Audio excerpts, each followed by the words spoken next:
बिस्मिल्लाहिर्रहमानिर्रहीम, अस्सलाम वालेकुम। कामरान मलिक एक नई वीडियो के साथ हाजिर हूँ जी। आज की जो वीडियो है हमारी वो है गंदम पर पोटाश के स्प्रे के हवाले से। पिछली वीडियो में मैंने बड़ी ही डिटेल के साथ समझाया था कि गंदम पर जो हम पोटाश का स्प्रे करते हैं वो दरअसल स्प्रे करने के लिए बने ही नहीं हैं। उल्टा जो है वो उसका नुकसान होता है। पैसे, वक्त और टाइम का तो नुकसान होता ही है, लेकिन फसल का भी अच्छा खासा नुकसान हो जाता है अगर थोड़ा बहुत टेम्परेचर बढ़ जाए। देखें जी, सिर्फ दो ही पोटाश मेरा ख़्याल है कि अवेलेबल हैं इस वक्त, अगर उनकी खसूसियात को सामने रखा जाए, क्योंकि वो सिर्फ बने ही इसी मकसद के लिए हैं कि आप जो है उनका स्प्रे कर सकें। सिर्फ दो ही कंपनी के सिर्फ दो ही प्रोडक्ट ऐसे हैं जिन्हें जो है वो मैं रिकमेंड करूँगा स्प्रे के लिए, क्योंकि सिर्फ यही प्रोडक्ट ही स्प्रे के लिए बने हैं। और ये भी सिर्फ एक स्प्रे से आपका गुजारा नहीं होगा।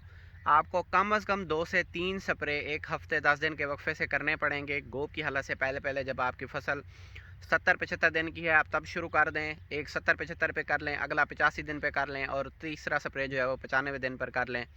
तभी जाके आपको इसका प्रॉपर फ़ायदा हासिल होगा।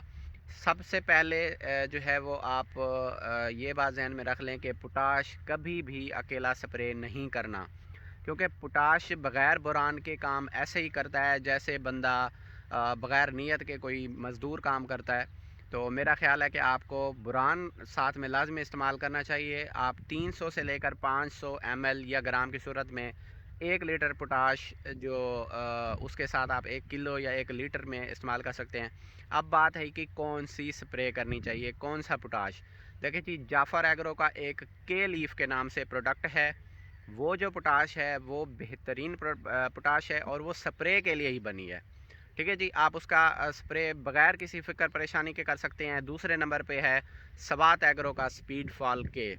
ठीक है जी, हालांकि ये NPK है, 10-10 इसमें नाइट्रोजन और फास्फोरस भी शामिल है, लेकिन ज़्यादा इसमें पोटाश है और ये पोटाश स्पेशल आपकी स्प्रे के लिए बना हुआ है।